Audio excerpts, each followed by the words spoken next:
Clearly global factors हैं जो थोड़ा सेंटिमेंट खराब कर रहे हैं, बट इंटरेस्टिंगली ग्लोबल मार्केट्स आज उतने खराब नहीं है। जापान छुट्टी के बाद 3.5% ऊपर है। कोरिया के बाजार आपके पॉजिटिव बंद हुए हैं। चीन, हांगकांग हल्के पॉजिटिव थे। अमेरिकी फ्यूचर्स तो इस समय डेज हाइपर ट्रेड कर रहे हैं सर।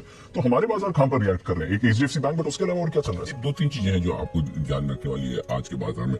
सबसे पहली चीज तो ये कि बाजार में दो चीजों को आप इंटरलिंक कर सकते हैं जी। एक की वजह से दूसरा, दूसरे की वजह से पहला। वो ये पहला, आज फिर से एफआईएस की बिकवाली का प्रेशर साफ दिख रहा है। स्क्रीन आपको दिखा रही है किसी भी लेवल से उठते हुए नहीं दिख रहा है, यानी कि सप्लाई भरपूर है। ऑल बायर सेटिस्फाइड, जिसको जितना खरीदना है खरीदे। ठीक है, तो पहली चीज तो ये बिल्कुल क्लियर कट है कि बिकवाली का दबाव है। दूसरी चीज बेहद क्लियर है कि खरीदारी का अभाव है। और खरीदारी का अभाव क्यों है इसके लिए मैं थोड़ा आगे बताऊं, लेकिन इस बिकवाली का दबाव और एफआईएस का प्रेशर के पीछे वजह है एचडीएफसी बैंक।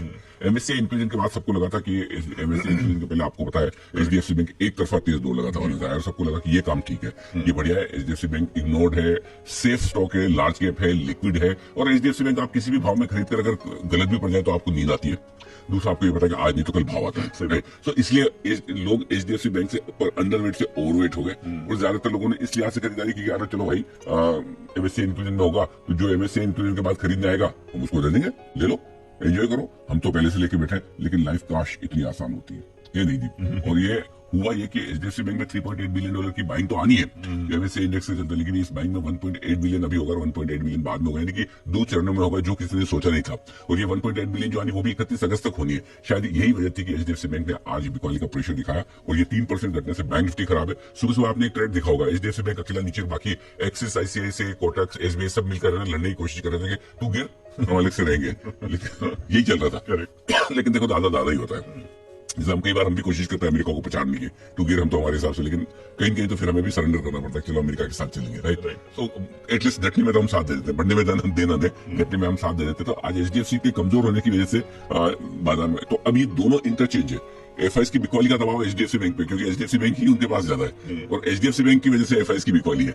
लेकिन जो भी हो, इन दोनों की वजह से बाजार कमजोर है, ये क्लियर कट है। ठीक है, इस वक्त बैंक निफ्टी ज्यादा कमजोर है क्योंकि वहां पर प्रेशर ज्यादा है एचडीएफसी बैंक की वजह से। लेकिन जो बड़ा कारण है दी, वो मुझे नहीं पता क्यों ग्लोबल मार्केट्स उस पर रिएक्ट नहीं कर रहे। हमने कल भी आपको कहा था, याद हो कि अपने खरीद के नहीं जाना है, लॉन्ग पोजीशन नहीं रखनी है एक ओवरनाइट की, क्योंकि ये रिस्क बढ़ रही है। आज भी मैं सिंपल चीज सुबह से ये कह रहा हूँ कि लॉन्ग पोजीशन में रिस्क काफी बढ़ रही है। इजराइल और ईरान के बीच में जो तनाव बढ़ रहा है, अभी खबरें ये भी आ रही कि अमेरिका ये कह रहा है कि शायद 48 घंटे के अंदर या 72 घंटे के अंदर ईरान इस बार अटैक कर देगा।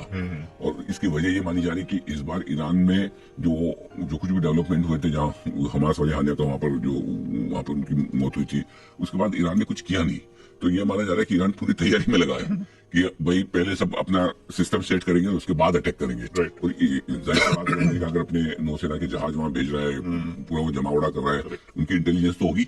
और उस इंटेलिजेंस के बेसिस पे अगले 48 घंटे काफी इंपॉर्टेंट है ग्लोबल मार्केट्स के लिए, आज से अगले 2 दिन, कि किस तरह से आप आगे ये डेवलपमेंट होते दिखते हैं। अगर शांति से निकल जाए बहुत बढ़िया, हालांकि रिस्क तो कभी खत्म नहीं होती लड़ने की, लेकिन अगले 48 घंटे क्रूशियल है। और लड़ लिया है तो फिर आपको देखना है कि कितना लड़े, कौन लड़े, कैसे लड़े, खाली इजराइल ईरान लड़े कि अमेरिका और चीन भी आगे सामने। सो बहुत सारी चीजें, और ऐसी चीजों में सबसे बड़ी दिक्कत है कि जब इतनी अनसर्टेनिटी हो तो खरीदारी के बिकवाली के दबाव के सामने खरीदार भाग जाते हैं और वो खरीदना नहीं चाहते। सो एक तरफ डिमांड सप्लाई में बेचना है जिसको बेचना है, जिसको नहीं लेना वो थोड़ा सा दूर है। ये सारे फैक्टर्स मिलकर बाजार को लोअर लेवल पे लेकर जा रहे हैं। एक ही अच्छी बात है इस बाजार में अब तक है, थोड़ी है, वो है डाउ फ्यूचर्स और नैस्डैक फ्यूचर्स अभी भी मजबूत बने हुए। लेकिन आप देखिए 2 बजे का 2 PM फैक्टर इन पर भी काम करता हुआ दिखा, जो 150 पॉइंट ऊपर से डाउ फ्यूचर्स अब घटकर 75 पॉइंट रहेगा। तो कहीं कहीं अमेरिका में अब जब गुड मॉर्निंग हुआ है वहां पर लोगों का, वहां के ट्रेडर्स तो सोचेंगे ठीक है इंडिया इतना डाउन है, चलो अपने भी डाउ फ्यूचर्स बेचते हैं।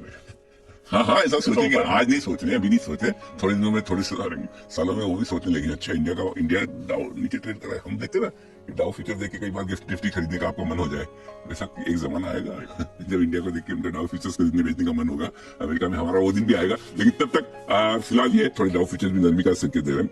अब आइए 1-2 लेवल बड़े इंपॉर्टेंट है जो बता दूं। 22,200 के नीचे निफ्टी का ट्रेड करना अच्छा संकेत नहीं है। अब आप आए, अब अगला जो सपोर्ट लेवल है वो उसके बेहद करीब है, वो है 22,125, सॉरी 24,200 के नीचे, 24,200 के नीचे ट्रेड करना अच्छा संकेत नहीं है। माफ कीजिए, हमारा तो हेमांग भी इतना फास्ट है, मैंने 22 बोला तो 22 ही लिख दिया। अब एफिशिएंसी है, बढ़िया, सर ने बोला सोच समझ ही बोला। 24,200 के नीचे खराब हुआ है। अब अगला सपोर्ट लेवल जो है वो 24,050 से 24,125 के बीच में है, जहां पर आप पहुंच रहे हैं। और इफेक्टिवली 24,050 24,075 बनता है, तो 24,050 अब लिख लीजिए।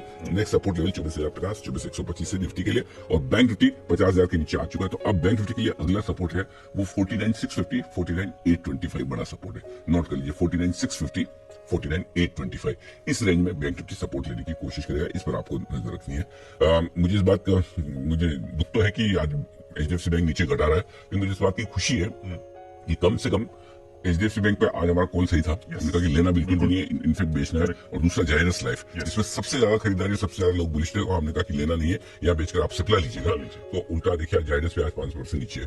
बलरामपुर चीनी सुबह अच्छा, एकमात्र शायद जो कम चल रहा है वो आइडिया है, लेकिन आइडिया की राय आज के लिए है भी नहीं, लॉन्ग टर्म इन्वेस्टमेंट के लिहाज से। तो ओवरऑल स्टॉक्स परफॉर्म ठीक कर रहे हैं, कोई दिक्कत वाली बात। सिग्नेचर सेंको दोनों ही अच्छे मूव में, कैश मार्केट के स्टॉक्स अच्छा परफॉर्म कर ही रहे हैं। बट हालांकि आज मिड कैप्स में अब ऊपर से थोड़ी वीकनेस मिड कैप इंडेक्स में भी आ रही है। बट